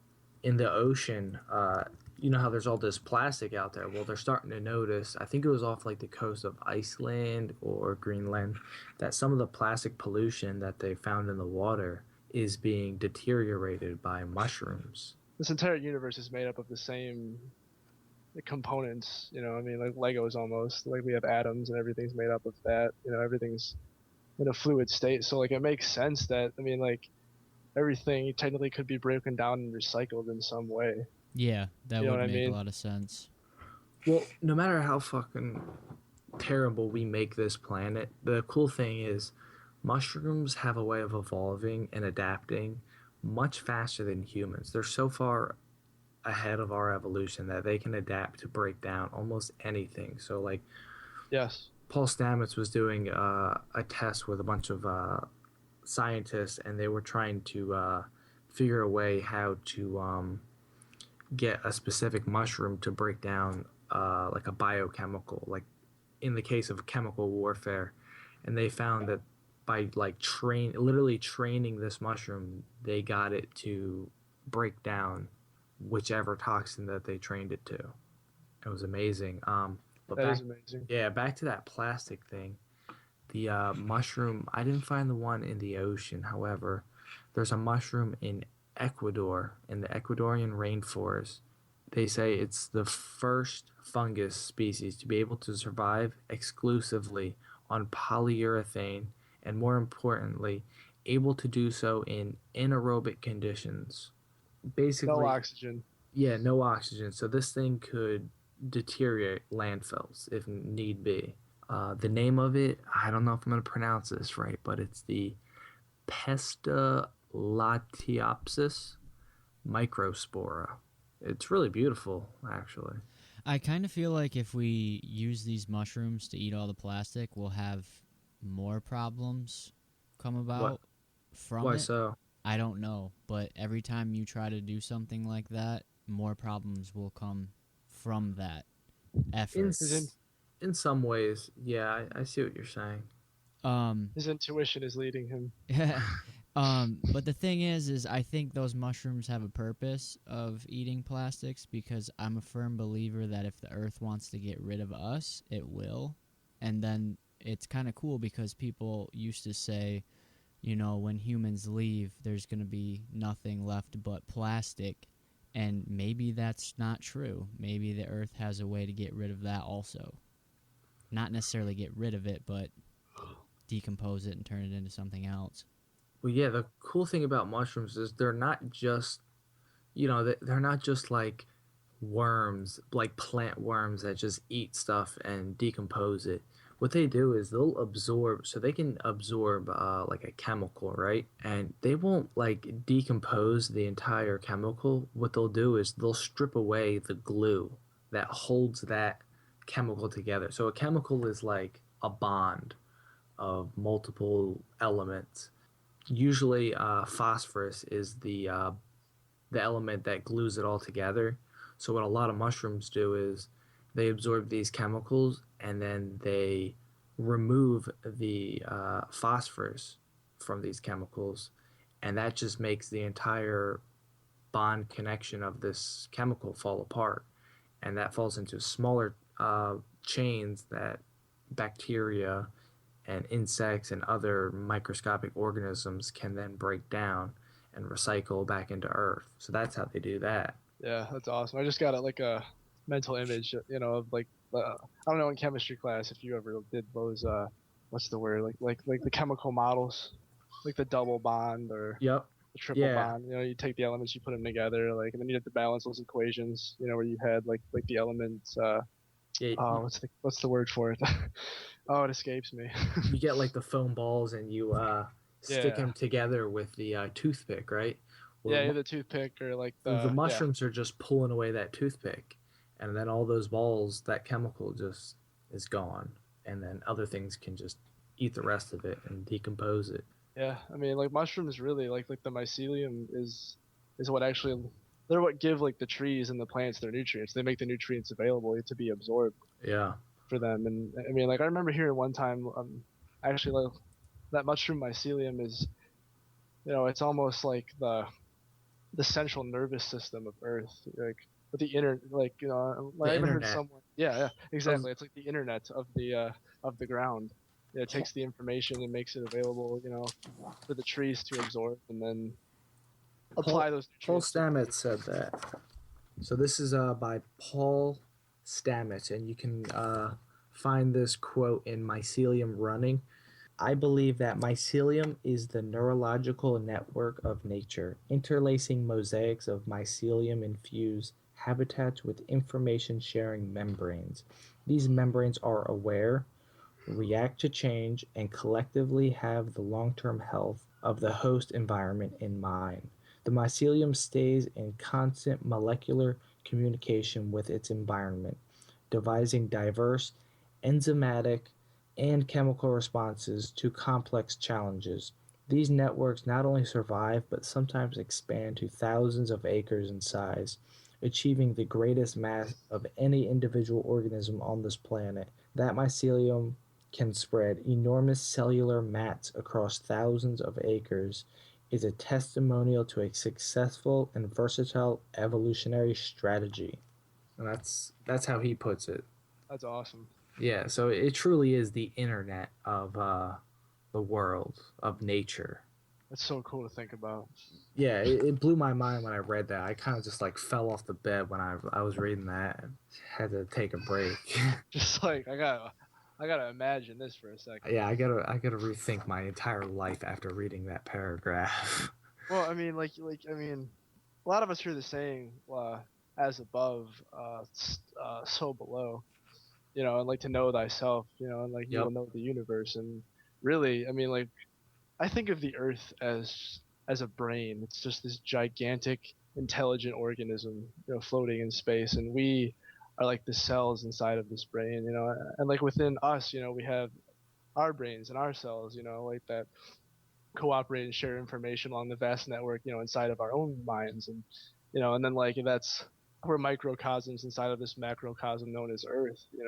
I mean, like it's really, really mind blowing to think about, especially when you're tripping. Like, It I mean, just keeps going on and on. yes, and I mean, like that is very apparent in the spiritual realm. No matter where we are at, there's always like a bigger picture and a smaller picture. So the Yes. smaller picture, we can see it, we can kind of observe it, but then there's that bigger picture that we can't get outside of because we're in it.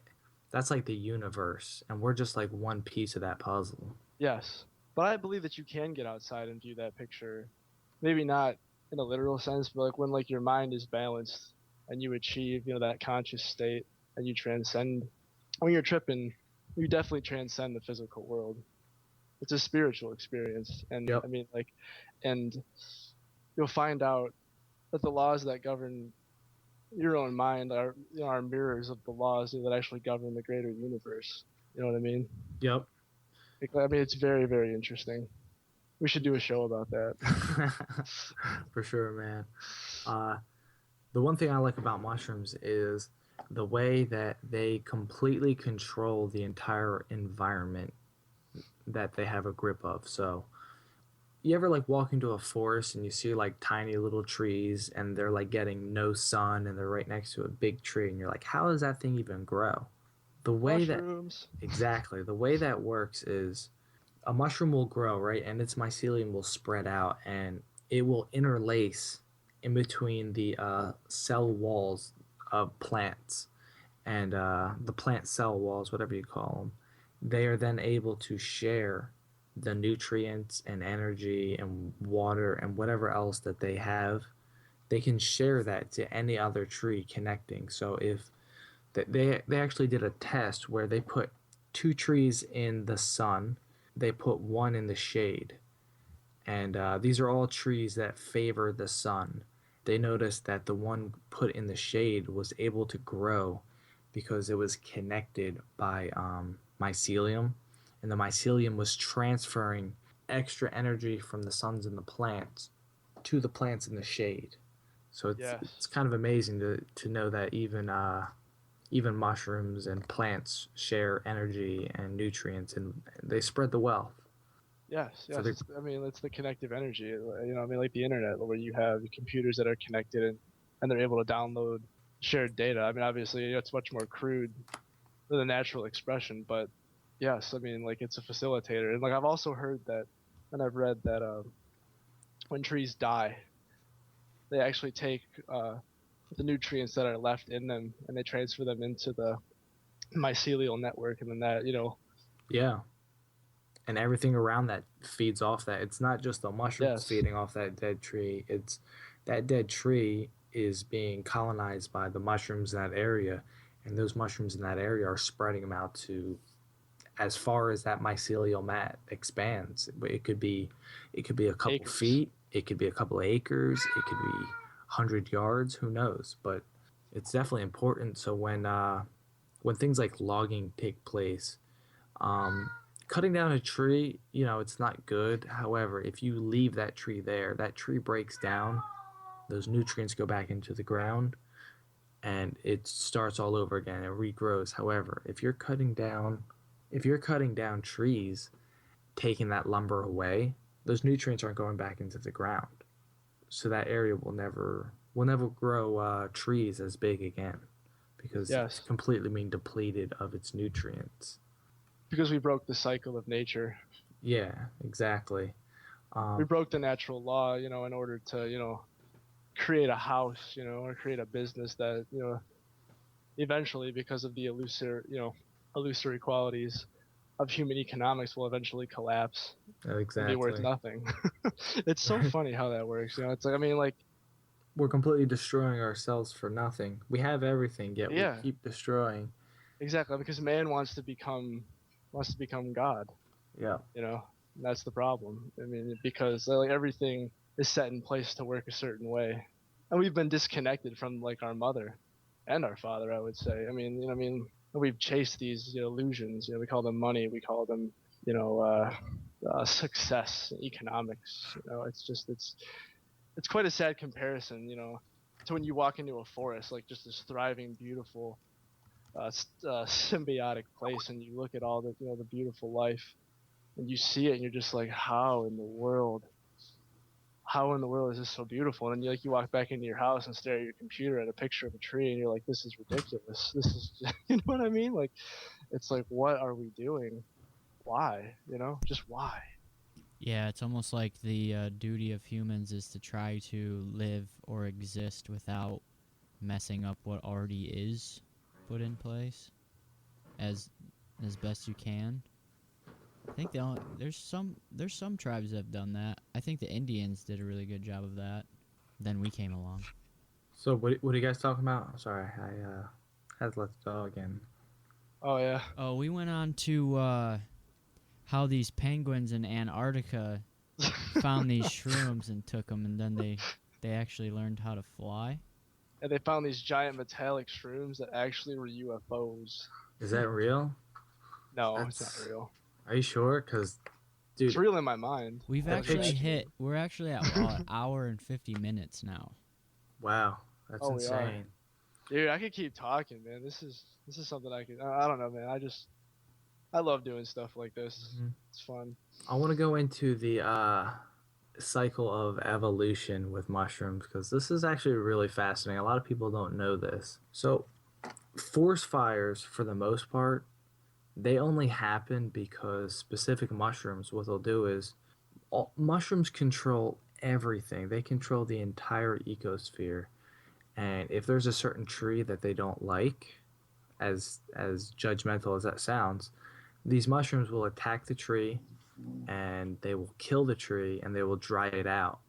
So then when something like a thunderstorm comes by, and it hits the brush and that fire starts, these trees are all dead and they're dried out, and that starts a massive forest fire, which eventually takes out the entire forest. And so after these forest fires, the first thing to come out of that ground is the morel mushroom. What they do is the morel mushrooms come back into the burnt forest, so there's nothing but ashes, but yet there's these black morel mushrooms coming up, and that attracts insects. And when the insects go to the mushrooms, they'll eat the mushroom, and these morel mushrooms, they have holes in the top of them. The insects will put their larvae in the mushroom. So now that there's larvae in the mushroom, that attracts birds. So the birds come to these mushrooms and they eat the larvae. However, the birds are also carrying seeds and spores from the forest or the land that they just came from. So they're bringing in seeds now, new mushroom species, and they're starting to eat these insects, and now you have new plants growing.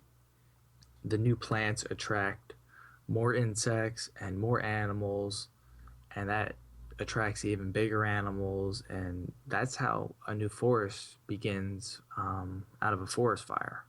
It's kind of like the mushrooms control what grows and what lives and what dies. It's kind of fascinating. That is fascinating. I mean, it makes sense though, because if you think of the mycelium as, as a central nervous system network, yeah, or more or less the brain tissue, it controls the thoughts that are expressed in the body. Yeah, I like to think of them as almost like they're like the fuel of evolution. They completely control how we evolve. Say the mushrooms prefer a evergreen to a tree that loses its leaves, it can go ahead and start attacking these other trees and completely just destroy them. And then that's it. They're gone. So I think that's pretty crazy. And it is pretty crazy. If it takes out all those trees, it also takes out all the insects and animals that are associated with those animals. Through a chain reaction, right? Yeah, it's a chain reaction, because they also They give off antibiotics, so like certain mushrooms dictate which bacteria live in their area because they give off antibiotics that kill the ones that they don't want to thrive. That makes a lot of sense. I mean, because antibiotics actually came from fungus. Yeah, exactly. Like penicillin and Hmm. amoxicillin and things of that nature. But yeah, I mean, like it makes sense that they would, if they're, you know, if they're the facilitators of information, and they get, say, a computer, or a tree that's connected to their network, and like that's infected with a virus or that, is running malware. I mean, to make a crude connection there, it makes perfect sense that they'd want to reformat that space. Yeah, and this system of evolution, it can be seen all over. You can even apply this to our own society. So, like Yes. in our society, governments are the trees or the forest that life lives under, and kind of much like the way our citizens, us citizens, of course, live under our government. So, mushrooms in this scenario would be the rebels. So, mushrooms dry out these trees, which are the forest, the government, and they kind of rebel against the government's control. The lightning bolt is really just the spark in the brain that brings on this massive change and this evolutionary change in society, much like the way a lightning bolt will spark a fire that will burn down the forest. The forest fire is this chaotic transformation of evolutionary change, both physically and mental. And out of the smoke and the ashes, the mushrooms, or you could also refer to them as the rebels of society, stand strong and start over again, hoping to build a better scenario. I love your descriptions, man. They're definitely. I try. I got like a Star Wars, that type thing going there. So it was like sure the Empire. Yeah, man. But yes, I mean the lightning bolt, illumination, initiation, light, Light. Yeah, a lot of things can be. let there be light, Let there be light. Then the fire starts, that's light, and it appears chaotic, but fire, it has like there's a chemical sequence to it and it's ordered, it takes place and it produces a result, and that result then facilitates the change that you speak of. The Yeah. mortals come, and then the birds come. It's all connected in this grand, you know. In the grand scheme, it's all connected. Yes, it's this grand, gram. There's this grand like atomic wave potentiality that expresses itself in such, I don't know, such. I mean, like Beauty. Beauty is yes, a good an word to describe a mushroom. yes, it's a beautifully ordered intelligence, and I really believe that mankind, at the highest levels, I believe that that they really know this. I have a couple ideas for the future use of mushrooms that I'm gonna go over. And you can give me some feedback on what you think of them. Uh, Oh, the, the first idea I had. Wait, go ahead. What you got? well, before you go on, like after you're done with this, I would like a recommended book list from you, because I'm definitely gonna need to gearing up on some new literature to read. So Okay, I got you. I'll probably do that off air, but okay, yeah, well, yeah, I just wanted to throw that yeah, you got it. Okay, so first crazy idea. This came to me. I was driving in the car. I don't know why I was thinking about this, but I do that at times. And I'm looking at our electrical power lines, and I'm like, why don't we just take these electrical lines and just replace them with mushrooms? Because I think it's so crazy that we still have the exact electrical grid that we came up with 100 years ago. I think it's kind of ridiculous. Oh, it So, is ridiculous. so like mushrooms, they're full of water, and they also absorb metal. If they are full of metal and water, which are conductors, couldn't we therefore run electric currents through it? I think we could. So I haven't tested it yet, but I suggested this idea to I emailed it to Fungi Perfecti, which is the company owned by Paul Stamets, just the leading expert in mushrooms in the world. And not him, but associate of his responded to me in an email, and he had said that no such experiment has ever been done before. He said it was a really good idea, and he gave me a couple suggestions on how I could go about it. He also said that lightning strikes stimulate the growth of mushrooms, so I thought that was pretty interesting also. But Yeah, that is really interesting, and I have a point to make after this about the electricity, but yeah, I'm just please like continue. I'm visioning like I don't know, like circuit boards made out of various species of mushrooms. That's all I can envision in my mind, and I don't know. I haven't been able to bring it to physical terms. Right now, it's more of a mental thought, but if I could expand on that into physical form, I think that'd be. I think a good idea is germinating. um, but interesting that you bring up electricity because many times while I've been traveling on my psychedelic adventures, I felt the presence of electricity, just a Oh, strong vibrational energy, and like it feels electric, and that's the exact word I would use. Like I mean, like especially like I remember this one time I was staring at myself in the mirror, and just I mean just like I mean like everything was vibrating in a wave like fashion, and I just remember saying to myself electricity, you know, and then I smiled real big. I mean I don't know, I mean like it's really trippy when you're looking at yourself in the mirror while you're you traveling, but there's definitely an electrical quality there, and I you think that you that were would probably definitely. on Electric Avenue. I was doing Electric Feel by NGMT, you know, just but yes, like there's definitely an electrical quality Yeah, man. in Um, psilocybin, and you will feel that when you have the experience. of course. All right, so I But had one more idea. This one's more practical, and the science behind it is already there. I believe. I think it's more so a matter of just doing it. So certain mushrooms can absorb or break down certain toxins. So I had this crazy idea where, like, if you look at third world countries, their water is beyond polluted. It's just filled with the nastiest stuff from our American overseas factories, just polluting and wasting away in these lands. And I think it'd be cool if we went to these rivers and we built like small dams. And what we would do is we'd build these dams out of burlap sacks, and we'd fill them with mulch and mycelium, and we'd have a system of many small dams, each having one different species of mushroom that will remove a specific toxin from the water. The first stage would, like, I don't know, remove plastic, and the next one would remove a certain bacteria or so forth.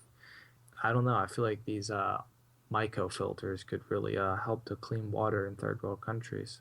I think that's a great idea. I don't know if you've ever been to a water treatment plant, but I can definitely envision, you know, a dam of this magnitude, where you know where the water would pass through several different tanks Yeah, to be mixed with the mycelium, you know, and then filtered out like in like a sequence. At the end of the sequence, it would be released, you know, as clean water back into the environment. yeah. I can see that. There's been studies. I mean, this isn't all science fiction. There's a lot of science behind this. I know Paul Stamets when he said that he first moved to I don't know, I think it was Oregon. He had cows that lived at the top of the hill on his property, and water would run down the hill, and it would be toxic because of the methane that is in the cow poop. So what he did is he built a giant thing of mushrooms at the bottom of his you could call it a stream or creek, and the water at the top just full of methane and toxins, and the water at the bottom was just nearly perfect. It was very close to being perfectly clean, and they've done more studies on this, and they've been able to remove, you know, heavy metals. They can remove mercury, other chemicals. It just depends on which mushroom you put in there. That's awesome, dude. Yeah, I need to read up on this. yeah. It's you can, for any of you interested, you can get a lot of the information I'm talking about in the book Mycelium Running. What I'm talking about right now kind of pertains to mycofiltration. You can Google that and kind of learn more about that. It'd be cool if you could like grow mycelium into like a little like a hamburger patty size, right? Right. And you could put that at the top of a water bottle. So like if you were backpacking or if you were on a run or something, you could go to a creek and just scoop up water, and the water would pass through this mycelial patty and completely be filtered, and then you would have a straw that would go down to the bottom underneath the mycelial mat, and you could drink clean water. Like, I think that'd be a really easy way to filter water on the go. I think that's the beginning of an absolutely wonderful idea. Yeah, Honestly. you can And expand on that idea. You could even like rain barrels. You could put a rain barrel, and on top you could put a giant mycelial mat, and you could put that on top of the rain barrel. So when the rainwater comes off of your roof, it would pass through this mycelium, and like depending on the area that you lived, you could have your water tested, and you could figure out what chemicals or toxins are in that water, and then you could specifically get a certain mycelial mat for that chemical to be removed. I mean, the mycelium had run its course. You can just put it out and it'll degrade. It'll biodegrade and go right back into the environment, and it's clean. And yeah, that's Yeah, a really good idea. and then you can just get another one, and they're organic, so you can just Oh yeah, that's as organic as it gets. exactly. uh, um, Also, for all of you listening, if you want to learn, like, want to get some ideas on how to build like a mushroom laboratory, I highly recommend. Also by Paul Stamets, is The Mushroom Cultivator. It's a very large book. Well, it's not. It's definitely a decent sized book, but it has a lot of good information and a lot of good ideas for creating your own prints, your own mycelium agar plates, and basically it gives you a blueprint for having your own grow operation, and you could do it if you have the space, or even if you don't have a whole lot of space. There's a lot of good ideas in there, and I will definitely be utilizing those when I get to a better spot. So I highly recommend that book. It's very, very. It's very dry. It's a textbook. It's not entertaining at all. It's very scientific, but it's a wonderful read if Yeah, you're a technical person. yeah. Any book by Paul Stamets. If you're looking to learn about mushrooms, Paul Stamets is This is the really man. he's the guy to go to. I know he wrote a book about different psilocybin mushrooms that grow all around the world. He has books on how to grow them, books on the science of them and how they can be used to help the world. He has a lot of books on anything mushroom related. Yes, he also has a lot of good lectures up on YouTube that you can find. Yeah, And I think he even did a TED talk. If I'm not. yes, he did. He did. Yeah. Yeah, I mean he's a very, very intelligent man, and I highly recommend anybody who's interested, in psilocybin mushrooms or just mushrooms in general, to check him out. A good way, if you're interested in mushrooms, is to get a microscope and to identify all the local mushrooms in your area by taking spore prints. And he has wonderful guides for that in his books. And there's really like a whole it's another world. The world of mushrooms is really its own planet, and it's it hasn't been explored as much as it definitely needs to be. Yeah, and if you don't have the money or the skill set for like a microscope or anything, you can really just get that book I recommended earlier. It's called It's by the National Audubon Society. They have like a whole like encyclopedia set. It's called The Field Guide to Mushrooms, and it's the North American edition. And if you go out into your local woods, you might not be able to identify all of them, but there will be a good amount of ones that have like specific things about them that are easy to identify, and you can identify them that way also. The world of microorganisms is absolutely fascinating. It's like little planets almost, little galaxies. Yeah, I mean, mushrooms are basically like, if you look at them, they're pretty much just like alien spaceships. You got like the cap is like the spaceship, The saucer. Yeah, the saucer, and then the stem is like the ray Tractor of beam. yeah, the tractor beam sucking you up. Shout out. Oh God, go. Shout out to Uggy on that one. Yeah, shout out to Uggy on that one. Uggy. Uggy on Oh, Twitter. Augie, yeah. Dude, okay. I mean, change the subject for a second. Is Uggy a man or a woman? 'Cause I do not know. Because it's gone back and forth. Uggy might just I really be like that. that profile picture. Just might be a picture of Uggy. Yeah, We wouldn't know. From my understanding, Uggy is actually just a blob. You can find him in the movie The Blob. What do you mean it's like him? from 1958. Oh yeah, I remember that. Oh, did I say him? Yeah, I meant it. It. The Blob. Uggy is Shout out energy. to Uggy. Uggy We is love you. with all of us right now, simultaneously. Uggy, we love you. Uggy is the ultimate anon. That's what Uggy is. Oh, he's the anon of anons. I mean, yeah. It's really hard to tell, man. Like, I mean, I've gone through the tweets. I'm like, okay, is this a man or a woman? Trying to reconstruct the speech patterns. Like, maybe I don't know, but For those of you listening, if you have no idea what the hell we're talking about right now, just go on Twitter and follow @_Uggy. That's _UGGGY, and then you'll know what we're talking about. All right, we're gonna wrap. Show with Uggy. Oh yeah, that'd be an excellent show. We're gonna wrap it up for the day. That's all we got to talk about on mushrooms. Thank you, Justin, for joining us. You can find him on Twitter. That's @FungiTryptamine. It was a pleasure joining you guys. I've enjoyed it immensely. Yeah, thanks for coming on. Spilled a lot really of knowledge. Appreciate it. I was just sitting back listening that whole episode. I would love to do it again, man. Honestly, like I love talking about philosophy and truth and everything, really. Yeah, so we'll have to have you come on to talk about other things besides mushrooms too. Yeah, we'll have you on like a general discussion episode sometime. Hell yeah. We'll close this podcast, end it, whatever we want to do. Peace. Later, bitches. Love. Love. Love. Love. Love. Love. Love.